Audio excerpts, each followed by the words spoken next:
hello to the students of 9th standard. This is your Prasanna ma'am from NEET World. So, now we are going to discuss Kingdom Plantae from the chapter Diversity of Living Organisms. Of course, this chapter is very minimal, but as we have discussed in our previous class, this chapter connects with many chapters of your NCERT 11. So, those students who are aspiring to take BPC and aspiring to write NEET examination, let us learn this chapter connecting the dots and connecting the bridges from 9th, 10th and 11th. Like we will cover up this concept so that your NCERT 11th, 10th and 12th concepts will be easy for you. So, now in this class we are going to deal Bryophyta and Pteridophyta. As in our previous class we have dealt with the introduction of complete plant kingdom and Thallophyta. Today we are going to discuss Bryophyta and Pteridophyta. So, now first let us look into the salient features of Bryophyta.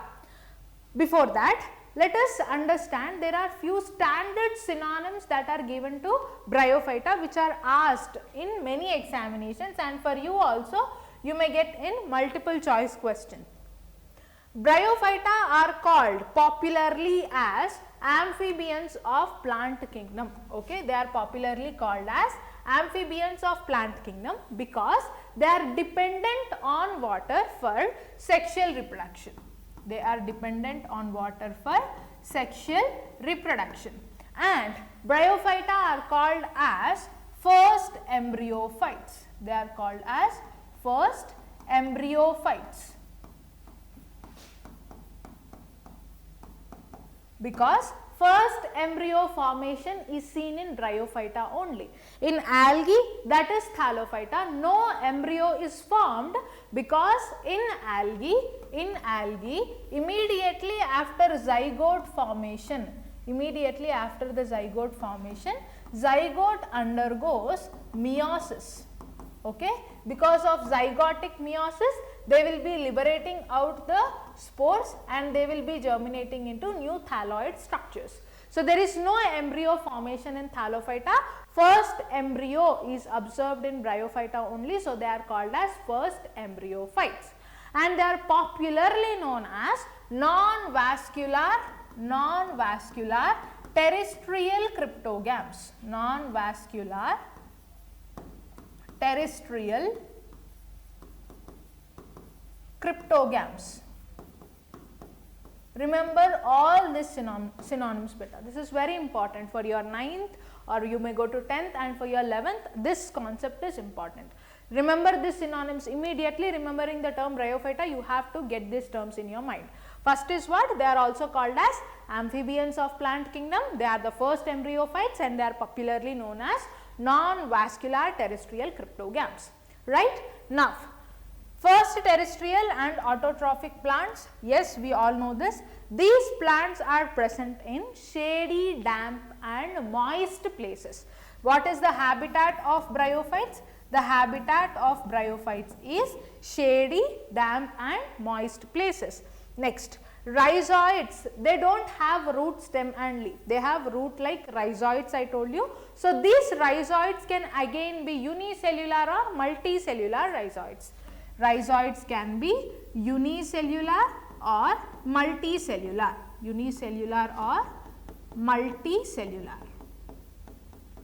rhizoids. Okay. This rhizoid like structures, they do not have true roots, leaves, stem or flowers, all are absent. As they are non-flowering, we are calling them as what? Cryptogams. Okay. And there are no vascular system. No vascular system means there is no xylem and phloem. There is no conducting elements like xylem and phloem. That is why they are close to the moist regions. Okay. And then sex organs. What are the sex organs in Bryophyta? Both the sex organs in Bryophyta and Pteridophyta are same. They are antheridia and archegonia. Antheridia is male sex organ, archegonia is female sex organ. Both these sex organs are multicellular and jacketed. They are multicellular and jacketed.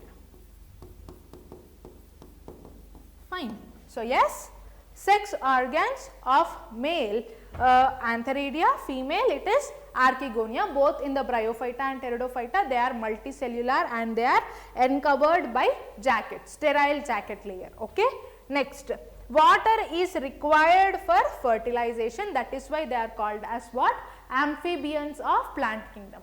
These are the salient features of Bryophyta beta. Do remember, these are very important for you. Okay. Be it for your subjective exam or objective exam. These are the basic points. Okay. Now let us look into the diagrams. Okay. Markantia, which comes under the liverworts of bryophytes. Okay. Markantia comes under liverworts of bryophytes. There is one more plant body under bryophytes, that is Riccia. Riccia and Markantia, they come under what? Liverworts. Liverworts of bryophytes. What will be the structure of liverworts? It is purely thalloid. Okay. The plant body is much differentiated than Thallophyta or algae, but it is not that differentiated as Pteridophyta. Okay. It is a bit or a little bit differentiated than Thallophyta or algae. Like it has dorsiventral structure like this. Can you see this dorsiventral structure, where on the dorsal side the sex organs are formed, where on the dorsal side the sex organs are formed. This can be, this capsule can be antheridiophore or archegoniophore.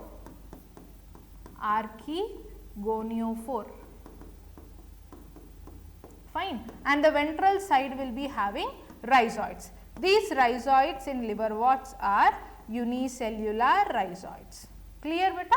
Rhizoids on the ventral side it is unicellular. On the dorsal side of this thalloid dorsiventral plant body it is having the sex organs. And the major vegetative structure, vegetative sex organ, that vegetative structure or that structure which promotes vegetative reproduction, which is present on the dorsal side of this thallus is gyma. Okay. Gyma structures are present along the midrib of Markantia like this. What are they ma? Gyma, which promotes vegetative reproduction. Clear? Now coming to mosses. Second type of bryophytes are mosses. Best example that we can learn under mosses is Funaria, Sphagnum, Anthoceros. These comes under the mosses of bryophytes. So here if you see, the plant body is differentiated than liverworts. It is little advanced than liverworts, where you can observe the root like rhizoids over here. These rhizoids are multicellular in Funaria.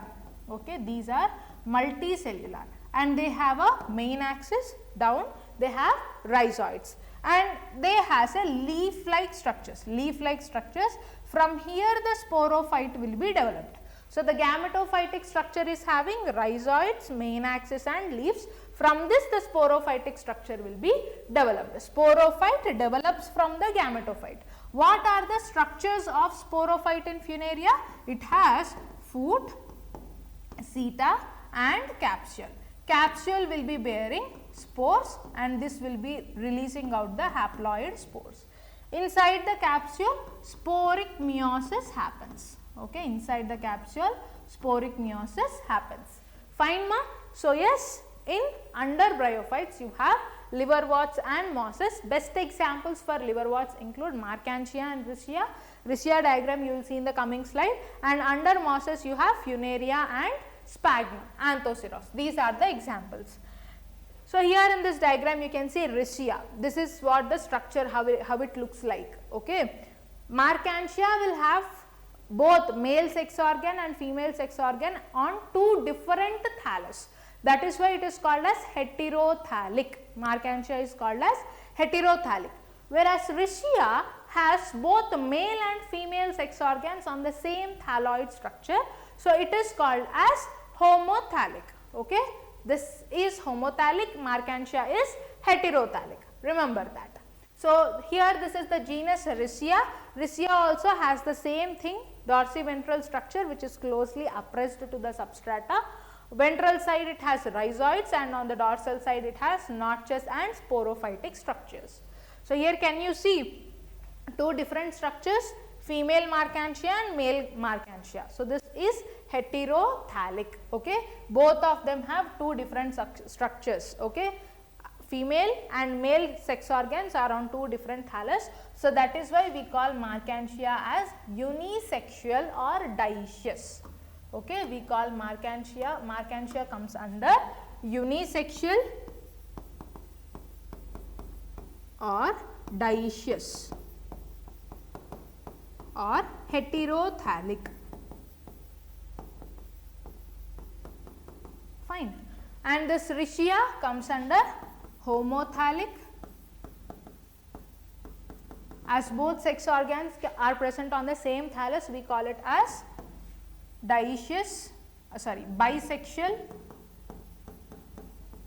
or monoecious. Fine. It is homothalic, bisexual or monoecious. So, this is all about the examples under bryophytes. Here you can clearly observe, we have seen the funaria and this structure is of anthoceros. Okay. This is of anthoceros. See, from solid thallus, gametophytic structure, how sporophytic structures are emerging out. What are sporophytic structures beta? Sporophytic structures are those structures which bears spores. Okay. This will bear spore and they will release out the spores. So, this is the example under anthoceros and this comes under funaria. Clear? These are the real images of these two examples. Fine. Next. And next division we are going to learn, that is Pteridophyta. Pteridophyta salient features includes, like these are the first terrestrial vascular plants, or we can call them as first terrestrial vascular cryptogams. Vascular bundles like xylem and phloem are first appeared in Pteridophyta only, not Bryophyta. So, these are first terrestrial vascular plants, or they can be called as first terrestrial vascular cryptogams. Okay, first terrestrial vascular cryptogams. And then they have true root, stem and leaves are present in pteridophytes. Now, unlike the bryophytes, they have true root, stem and leaf. So, here bryophytes act as connecting link between algae, Thallophyta and Pteridophyta. Okay, bryophytes acts as connecting links between Thallophyta and Pteridophyta. Fine. So, these are having completely thalloid body structure. The plant body is completely thalloid. This has root like, leaf like, stem like structures, whereas pteridophytes have true root, stem and leaf. Clear? So, now reproduction occurs by spores here. So, spores in bryophytes are purely homosporous. Spores in bryophytes are homosporous, means all spores are similar or alike, whereas spores in pteridophytes are both homosporous and heterosporous. In heterosporous you can see macrospores or megaspores and microspores. Microspores develop into male bodies and megaspores will develop into female bodies. Okay. So, like that. Sex organs are again multicellular and jacketed. Male sex organ is antheridium, female sex organ is archegonium. Next, water is required for reproduction here also. So, the habitat of pteridophyte is also moist, shady and damp places. Okay. So, these are the salient features of pteridophytes. The major differentiation between bryophytes and pteridophytes you have to remember is bryophytes are having homosporous condition, but pteridophytes will have both homosporous and heterosporous condition. First heterosporous condition is observed in pteridophytes, and pteridophytes are vascular cryptogams, bryophytes are non-vascular cryptogams. Clear right now? Next. This you see, the plants are sporophytes. These are diploid and they are made up of true roots, true stem and true leaves. Reproduction occurs by spores. Okay, reproduction occurs by spores that are produced inside the sporangia. And one unique feature that I have to tell you about pteridophytes is the leaf-like structure, the leaf structures whichever are present, this leaf structures will bear sporangia. Okay, leaf structure bearing sporangia, that is why the leaf structures are called as sporophylls here. Okay, leaves which are bearing spores are called as, this is called as sori, and the leaves are called as sporophylls. Sporophylls. As the leaves are bearing spores, they are called as sporophylls. Sporangia may be produced in groups. If they are produced in groups, it is called as sori. Sori are born on the leaf-like structures called as sporophylls. Fine. Leaf-like structures bearing spores called as sporophylls. If those spores are released in groups, they are present in groups, it is called as sori. Understood beta? Next, we have already dealt with the sex organs. Antheridium is the male sex organ, Archegonia is the female sex organ. Flowers and seeds are not present here also. So, they are called as embryophytes, embryophytes and non-spermatophytes. Okay, embryophytes or non-spermatophytes. Non-spermatophytes means they do not produce any seeds or no flower structure is present. A thin film of water is required for the sperm to reach the archegonia. Okay, so water is required here also for fertilization. The fertilized egg will then develop to embryo, but the first embryophytes are pteridophytes. First vascular embryophyta, if that is the question, then you have to go for pteridophytes. Clear ma? So, the best examples of pteridophyta includes horsetails, equisetum. Okay. In equisetum, the spores get compact into strobili. Spores are arranged into the compact structure, that is strobili over here. They are not present over the leaf structures in equisetum. In equisetum, the spores are arranged into compact strobili. Remember that ma, this is the unique feature of equisetum. Next, under ferns, the examples comes like Marsilia, Azolla and Pteris. This is the image of Azolla. Okay, this is the image of Azolla. As these are primitive plants, the plants are very primitive in structure. These are primitive plants beta. Next, club mosses. Club mosses includes Lycopodium and Selaginella. Let us look into few more pictures or the examples of Pteridophyta. So, this you can see Pteris. I have told you, no, this is the real image, okay, of sporophyll structures. Can you see sori which are arranged in compact structures? Spores are arranged in compact structure. This is called as sori, okay, and the leaf structures here are called as what? Sporophylls, okay. The leaf structures here are called as sporophylls. Fine. So, this is adiantum, okay, walking fern, and this is Pteris. Next. Now, let us look into the importance of pteridophytes. Pteridophytes have major uses. Here we will discuss about one more importance of bryophytes also. Bryophytes and pteridophytes will play major role in plant succession beta. They play major role in plant succession, and under bryophytes the best example you have to remember is sphagnum, okay, that is sphagnum. Sphagnum is otherwise called as, it has few common names, bog moss, peat moss,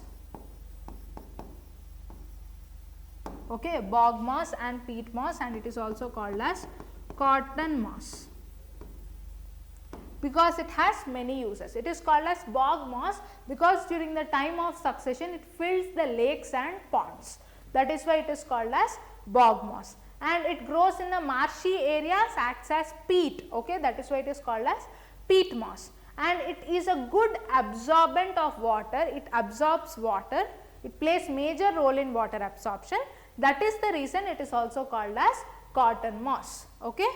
Next, and this is used for the transshipment of commercial plants from one place to the other place. That is why it is also called as cotton moss. This is from Bryophyta. Let us look into some economic importance of Pteridophyta as well. Pteridophytes are used as ornamental plants like ferns with their large leaves which are green in color. They are of good ornamental use. Second type, those are scouring use, scouring, that is washing of utensils, as equisetum is used for scouring, that is cleaning utensils and polishing metals because of its brittle structure. Okay. And potted plants, it is used like potted plants like Selaginella, which gives beautiful foliage. Next, these are best used for soil conservation because of their dense growth, and this binds to the soil as well, and this helps in preventing erosion on hill slopes. Okay, this helps in preventing the erosion on hill slopes. So, these are the importance of Pteridophyta. In coming sessions, let us discuss about gymnosperms and angiosperms as well, connecting them to the higher standards, and then let us practice all the MCQs of class 9th, like multiple choice questions, might be 2-marker questions, 4-marker questions, case based questions. Let us exercise each and everything which is related to the plant kingdom. So, stay tuned for more such useful videos, and thank you.